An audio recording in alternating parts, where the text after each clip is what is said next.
केंद्र की मोदी सरकार की मजदूर व जन विरोधी नीतियों के खिलाफ देशव्यापी संयुक्त ट्रेड यूनियनों के आह्वान पर आज प्रदर्शन कर सरकार के खिलाफ जमकर नारेबाजी की गई, जिसका असर हिमाचल प्रदेश में भी देखने को मिला। इसको लेकर जिला मंडी में भी मजदूर संगठनों ने केंद्र सरकार के खिलाफ प्रदर्शन करते हुए जमकर नारेबाजी की। वहीं यूनियन ने हिमाचल की कांग्रेस सरकार को भी समस्याओं को हल करने के लिए चेतावनी दी।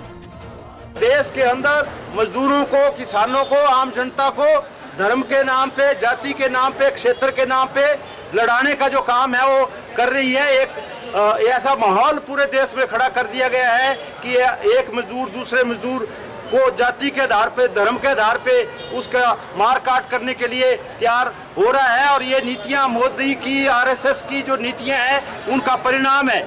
इसलिए हम आज ये भी आह्वान करना चाहते हैं, क्योंकि आज का जो 9 अगस्त है एक ऐतिहासिक दिवस है। 9 अगस्त 1942 को उस समय के आज़ादी के आंदोलन के नेताओं ने भारत छोड़ो का नारा दिया था, अंग्रेजों भारत छोड़ो।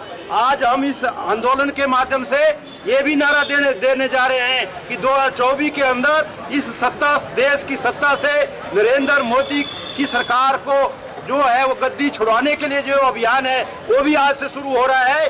और ये जो नरेंद्र मोदी की जन विरोधी, मजदूर विरोधी सरकार है उसको उखाड़ने के लिए भी ये मजदूर काम करेंगे।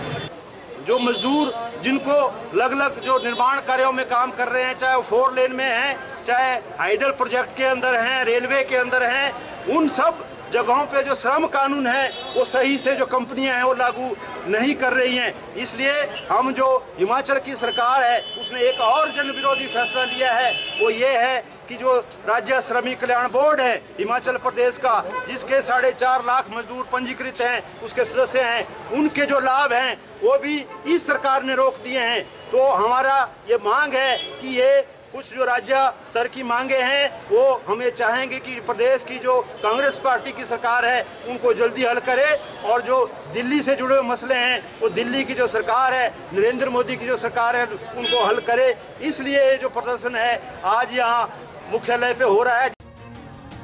वहीं इसी को लेकर मजदूरों के हितों के लिए ढालपुर में संयुक्त ट्रेड यूनियन समन्वय समिति के द्वारा भी धरना प्रदर्शन आयोजित किया गया। समिति के द्वारा सरवरी से लेकर ढालपुर तक रोष रैली निकाली गई और डीसी कार्यालय के बाहर प्रदर्शन किया गया। डीसी के माध्यम से इस दौरान प्रधानमंत्री नरेंद्र मोदी को एक ज्ञापन भी भेजा गया है, जिसमें मांग रखी गई है कि देश भर में मजदूरों व कर्मचारियों की मांगों को पूरा किया जाए, नहीं तो आने वाले दिनों में इसको लेकर बड़े स्तर पर आंदोलन किया जाएगा। 2020 में जब लॉकडाउन हुआ था, कोरोना काल था, उस समय एक लोगों के ऊपर विपत्ति का समय था। उस वक्त जो हमारी केंद्रीय सरकार ने ऐसे कानून लाए, जैसे किसान विरोधी कानून लाए गए थे, वैसे ही मजदूर विरोधी कानून भी लाए गए। जो हमारे 44 श्रम कानून थे उनको ख़त्म करके जो है सिर्फ 4 लेबर कोड रखे गए। तो जिसके विरोध में हमने उस वक्त भी प्रोटेस्ट किया, पर नहीं कर सकते थे उतने बड़े व्यापक पैमाने पर, क्योंकि जगह जगह पर जो है लॉकडाउन की वजह से जो है मजदूर इकट्ठा नहीं हो सकता था। हमने गांव-गांव में अलग अलग स्तर पर किया था। लेकिन आज हम सारी ट्रेड यूनियनों ने ये बीड़ा उठाया कि ये जो श्रम कानून में संशोधन किया गया है, 4 लेबर कोड लाए गए हैं, जिसमें मजदूरों को जो है 12 घंटे काम करना पड़ेगा और 8 घंटे की दिहाड़ी मिलेगी, जिसमें महिलाओं को 5 बजे के बाद भी काम करना पड़ेगा। जो एक कानून था कि 5 बजे के बाद जो है महिलाओं से काम नहीं लिया जाता था, अब वो भी कानून इन्होंने कर दिया कि 5 बजे के बाद भी अगर ज़रूरत पड़े तो महिलाओं को काम करना पड़ेगा फैक्ट्रियों में या कहीं भी या सरकारी दफ्तरों में। इसलिए अभी ये लागू नहीं कर पा रहे हैं, क्योंकि इन्हें पता है कि किसानों ने तो इन्हें बहुत बड़ी चोट दे दी है, इसलिए मजदूरों से भी डर रहे हैं। परंतु हमने सारे ट्रेड यूनियनों ने ज्वाइंट रूप से ये फैसला किया कि इन कानूनों को हम वापस करवाएंगे। साथ में जो मनरेगा के ऊपर अटैक हुआ है, मनरेगा जो है बजट जो है आधा किया गया है, इसलिए मजदूरों को जो है काम नहीं मिल रहा है। हम चाहते हैं कि मजदूरों को काम मिले और 26,000 रुपये जो है ये पूरे राष्ट्रीय स्तर पर जो है ये 26,000 रुपये महीने का जो है मासिक वेतन मिले, इसको तय करें, क्योंकि ये प्राइस इंडेक्स के हिसाब से चलता है।